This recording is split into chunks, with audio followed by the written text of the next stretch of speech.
For about 14 months now, I've been using the 13-inch M4 iPad Pro for pretty much all of my artist needs. And here I'm going to discuss the pros and the cons of this device and whether or not you should pick this up in 2025.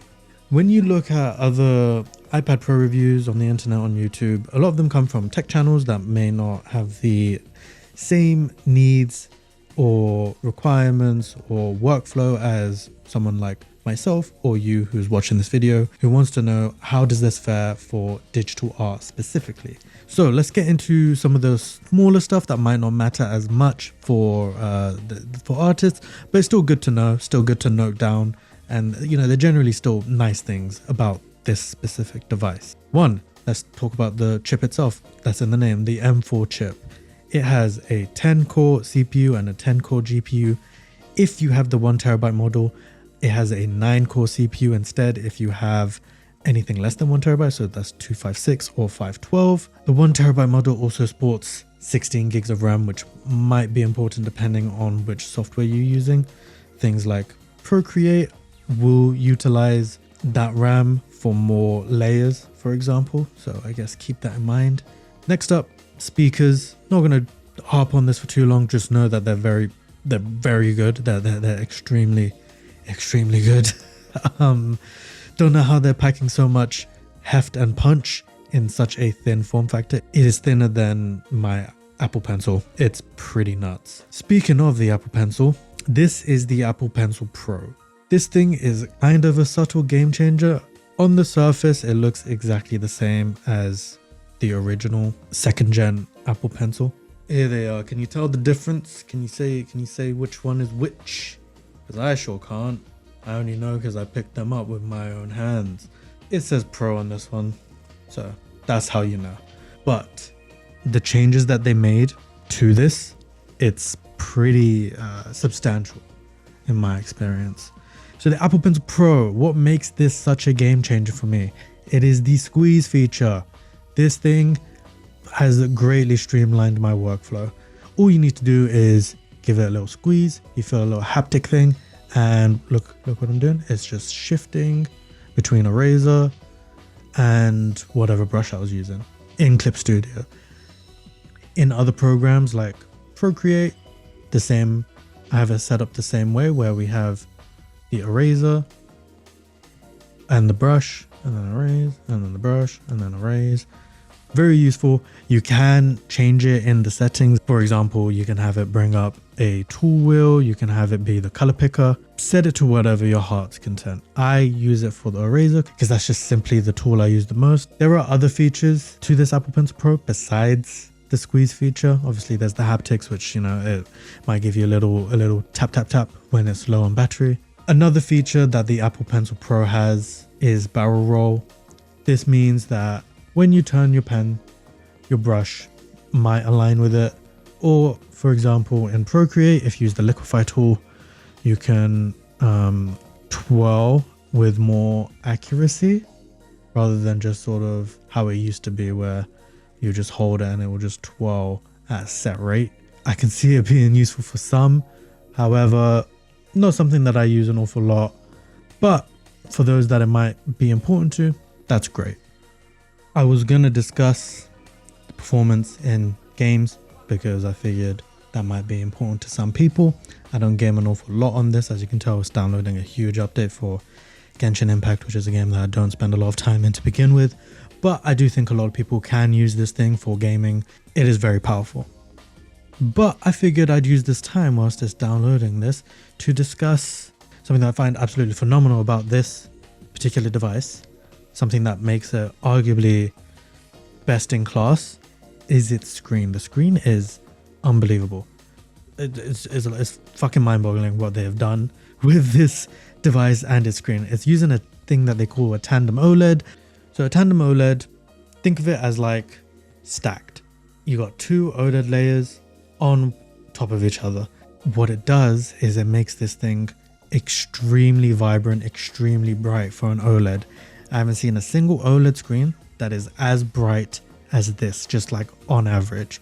You can get peak brightness in OLED screens to be quite high, but that's different. That's peak brightness. That's for like little areas where you'll have the light shine really brightly. But in terms of just the whole screen, nothing comes close in my experience. I have an OLED monitor, doesn't really come close. OLED phones don't really come close. This is the real deal. Best screen I've ever used, flat out, period. Honestly, the video that I'm using, it looks so stunning on the display that the the camera isn't even really doing it justice.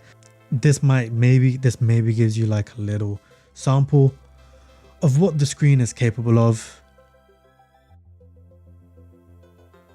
So the game is finally loaded after its colossal update.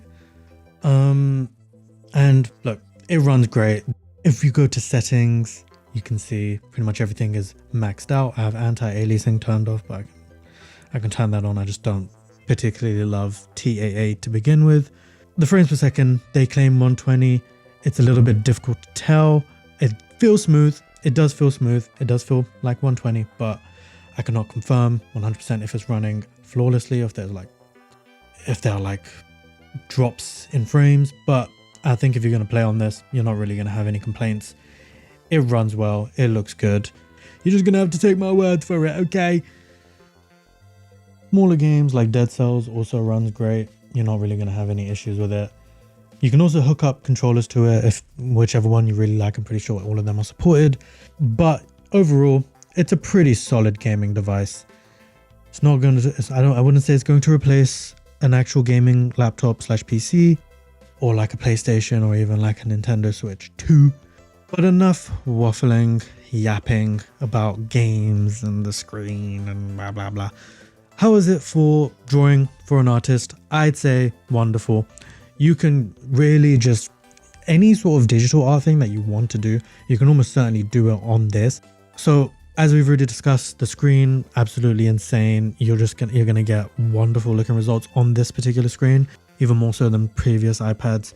For example, the ones that had the mini LEDs, they had some issues with like a sort of glow around certain areas due to the various dimming zones that they have. This doesn't have that. This is an OLED. Every single pixel is lit up individually. So you're not going to have any issues with weird glowing areas, and then you get your pure inky blacks when you want it. It's pretty insane. It's a pretty insane screen for art. I think if you are to use it, you are not going to complain whatsoever. The Apple Pencil, it is very accurate. You're not going to run into many issues regarding the sensitivity of it. You're able to apply as little pressure as you really want or as much pressure as you want, and you're going to get pretty accurate results. The drawing experience, however, a little bit of a learning curve. One thing, as you can see, I had to put a little squishy thing on this. For the longest time, I didn't use the squishy thing. I just dealt with it. The squishy thing is a fucking game changer. They're really cheap. I would suggest if you're not digging the thinness of the Apple Pencil, get one of these squishy things. The only drawback is that it does still charge and magnetize to the iPad. If I can just line up, there you go. As you can see, it did hook up to it. It does, however, make the magnet, the magnetization a bit weaker. So this thing can fall off of your iPad if you're not careful. But I think it's worth it. Next drawback is the glass screen. Whilst it makes it look very nice, and you're not gonna get any weird issues with like the colors being diffuse or anything along those lines. The pencil does sort of glide on the screen, and you just need to get used to it. After a certain amount of time, I managed to be fine drawing on this thing. However, it isn't really comparable to drawing on paper or on other drawing tablets that have a bit more of a matte texture. There is a version of the M4 iPad Pro with what they call a nano texture display. I have not used that display extensively. I've only ever tried it out within the store. I did notice it had a little bit more texture and grip to it. It felt more akin to, for example, a Huion tablet.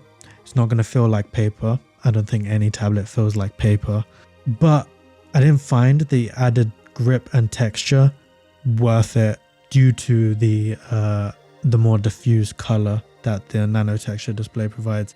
It certainly diffuses the color less than a matte screen protector, for example, but it's I just love the way the screen looks raw, I guess, naked, without any bullshit going on, and I wouldn't really trade that. I will deal with a slightly more slippery glass surface drawing experience for maintaining the integrity of the screen quality.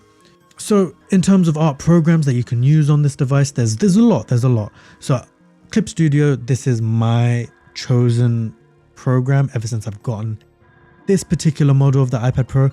Previous iPad Pros, I had used Procreate as my primary one. Procreate was my main guy.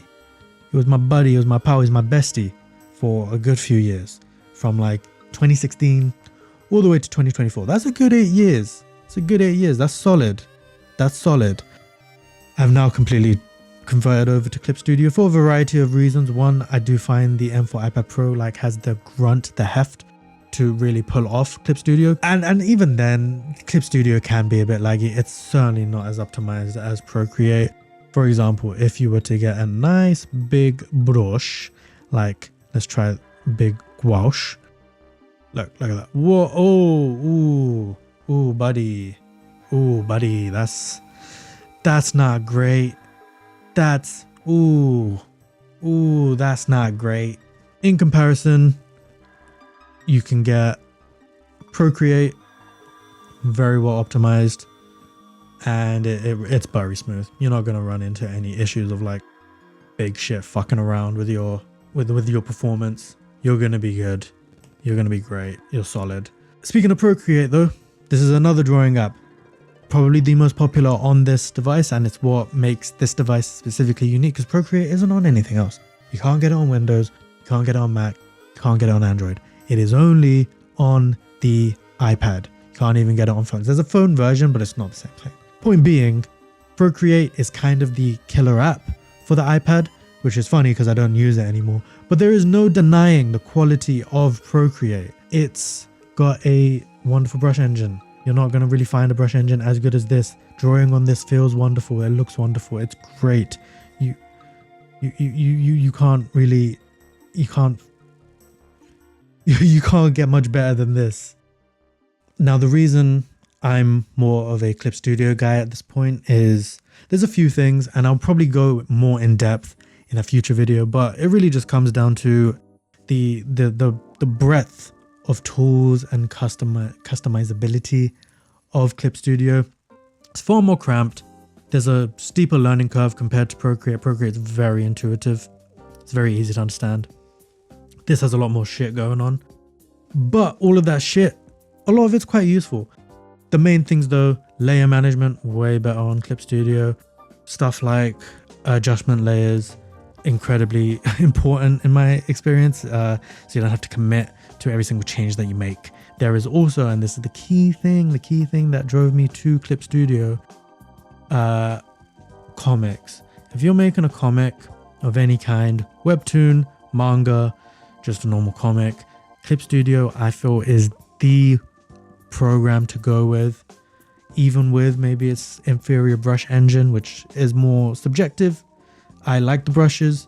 I do think Procreate brushes are better, but the brushes on Clip Studio are very good, and there's a whole asset store as well that you can go to and get just pretty good brushes for cheap or for free.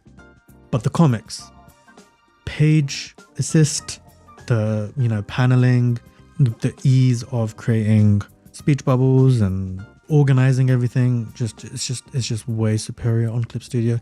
It also has animation tools that completely poop on Procreate. Not like they're the best animation tools in the business, but they're very good. It's just a more complete program. There's just way more that you can do with it, but it's not easy.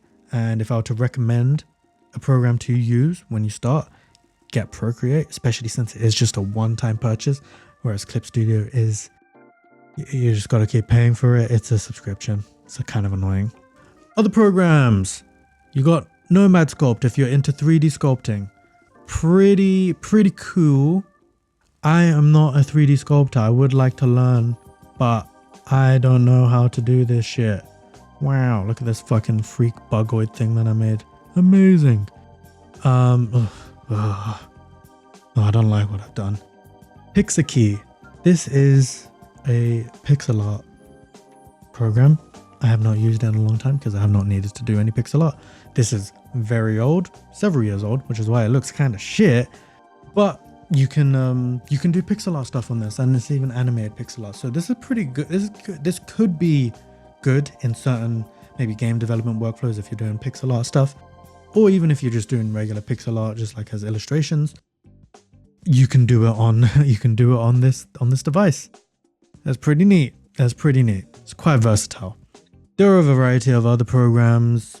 You know, there's Fresco, Adobe. There's ArtStation Pro. Sorry, was it Art Studio Pro? What is it called? Art Studio Pro. There's Art Studio Pro. You can get Ibis Paint. You can also get Sketchbook. Sketchbook is very popular. I think it is the most popular free drawing app on the device. Battery life is a bit more iffy. So for such a portable device, it's good. I wouldn't say it's bad. You're gonna get a few hours out of it, but if you're doing intensive art stuff, it will start to drain quite a bit. When you're doing less, and when you're maybe just browsing or watching videos and stuff, it does last a while. It's just, I guess when you try to compare it to like a MacBook, for example, the MacBooks have very, very good battery life. This doesn't quite stack up to, for example, an M4 MacBook Air. However, it's all in one, it's very thin, it's very light, and it's very powerful, so I can understand why the battery life might drain quite heavily. Plus it has a very bright screen. Not too much of a drawback, but I wouldn't call it a particular strong suit of the iPad Pro. But I don't think you're going to run into too many issues with it. This thing is next. This is the Magic Keyboard. This is a very expensive keyboard case attachment thing that you can get for your iPad Pro. This thing costs a lot of money, and it's up on your screen right now. But I will say, like, I didn't get this with my iPad initially. I had the Magic Keyboard for my previous iPad. I decided I might not need it this time. I kind of need it. I kind of need it if I wanted to really, utilize the iPad to its full extent. You don't need it. You can there's several keyboard attachments. You can also just hook up a regular keyboard like so, and a regular mouse like this through Bluetooth, through like USB-C, or if you have a dock thingy, you can hook it up to that. Now, the reason, why did I get this? Why did I spend all of that money on a Magic Keyboard? Convenience. It's really nice being able to just use the thing like a laptop. Now, admittedly, pre-iPad OS 26, you are not getting a very laptop-like experience. Even now, I would be dubious in saying that it's a laptop experience, but it's a lot closer. It is certainly a lot closer. So, for example, you can have a whole variety of windows open right here, just like a computer. Wow. And you can completely move them around wherever you like. They don't snap, at least not to a noticeable extent. I do think there's some slight snapping in certain areas, but not an awful lot. And oh wow, look, oh, wow, just completely resizable windows. What a fucking novel idea. It's very nice when you're multitasking, and especially if you hook it up to a monitor, you'll get a good multitasking experience. Alongside that, there's, you have a real cursor, one that it's not that weird blob anymore. I don't know if you guys ever saw that blob fucking sucked. I hated that. What's wrong with you, Apple? And finally, might not be easy to see, but there is a little toolbar up here, so you can go like, wow, I want to format the font or whatever. Not every app uses it completely to its full extent, but you get some functionality out of it. So like you can, oh look, edit, undo, close the window. It's useful. I'm sure it will be neat for certain programs, Maybe not as useful if you're an artist, but if you want to do other things, other forms of work on here, it is useful. Other programs that I would also use on this device that I find very useful. Obsidian is one. If you open up Obsidian, this is a wonderful note-taking application. I believe the free version just lets you use it. I believe it's free. I can't remember if I paid money for this or not. If I did, it must not have been very expensive because I'm kind of a stingy guy. If I don't even remember if I spent money on it, it probably wasn't a lot of money. Obsidian is probably it is the best note-taking app on here. I do think it's better than the original Notes app. It's better than OneNote. It's better than everything. That's great, and it syncs with all of your other Apple devices. I believe there's a paid version or like a next tier, and that has their own sort of cloud storage thing for your notes. So you're not just stuck with, I guess, Apple devices, but it's wonderful. And then paired with the Magic Keyboard, you can be like, this is my comic script. And look at that. Isn't that just wonderful? This is just great. You can tap around, you can do whatever the flipping flip you need. I wouldn't say buy this iPad for this purpose only, but it is a very nice typing experience. So when I am scripting out or outlining a story for a comic, this is a wonderful way of doing it. Another program that is pretty cool to have on the iPad is DaVinci Resolve. This is a very powerful, video editor that you can use on this iPad, and I do think paired with the Magic Keyboard, it is very usable. Do note, for some reason, they hide a lot of the tabs down here. If you know anything about DaVinci Resolve, just look up how to unhide those. There's like a specific shortcut that you can press, and then you can unhide all of them, and they'll stay there, and you'll be good to go. Because otherwise, you're stuck with the cut one, which isn't great for normal editing. Like, it's great for cutting, but when you want to do a bunch of other shit, it's not the best. The timeline is obviously significantly better for that. That's just another thing. I'm actually going to challenge myself to solely edit this video on my iPad entirely. Everything amazing, unless stated otherwise right now, has been edited on this iPad, just to show the extent of what you can do on here. So let's talk about the elephant in the room, the cost of the iPad Pro. This is not cheap. This particular model, I think, took a pretty hefty chunk out of my wallet, about like £1,800, and I don't think that's including the Magic Keyboard, by the way, the Magic Keyboard or the Apple Pencil. So in total, it was like well over £2,000 for this 1TB 13-inch M4 iPad Pro. Do you need to go out and spend all that money on the iPad Pro? I would probably suggest no. You're gonna get a very good experience buying either an older iPad Pro, for example an M2. You can find those for pretty good value right now, especially if the M5 iPad Pros release sometime later this year. Those M2s are going to be a nice cheap alternative, and not only that, they are still very capable. Not only that, you can get an iPad Air. You might be missing out on certain things like 120 Hertz, but you get a lot of other great things. It does come in both sizes, the 13-inch and the 11-inch. That's really cool. And it's very performant. I think it also houses an M2 chip, so you're not going to be missing out on performance by much, like at all. You're going to be good.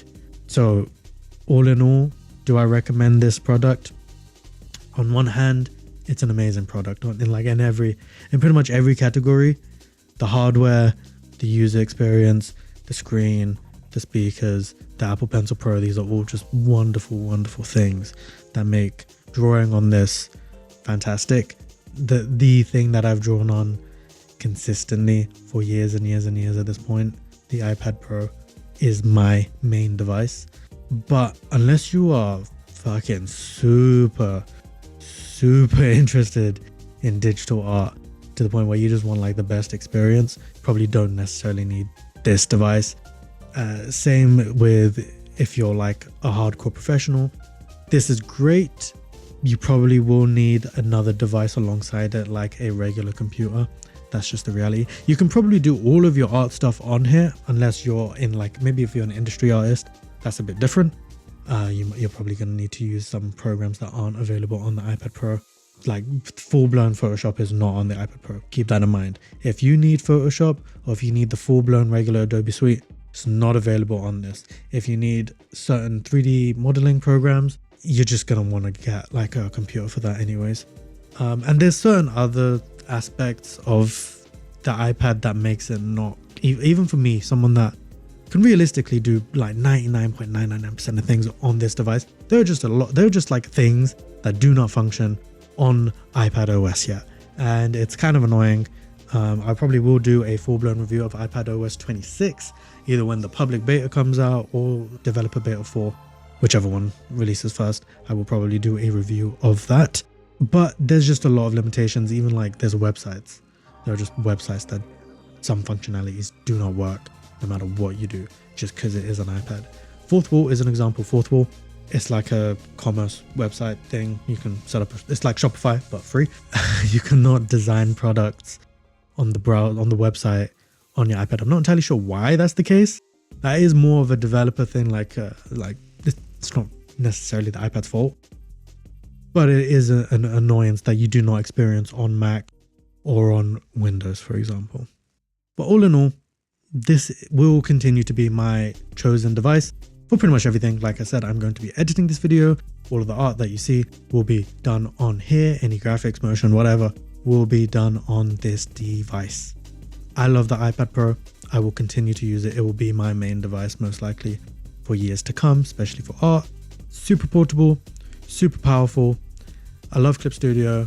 I like having everything just be one machine. It just makes life so much easier. But I would hesitate on purchasing such an expensive device when there are cheaper alternatives from Apple themselves that will give you an extremely similar experience, minimal downside, at a far cheaper price.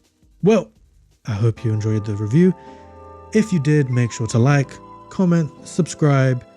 If you made it this far, type mushroom in the comments, and I will give you a big old thumbs up and a kiss. Much love, guys. Take care.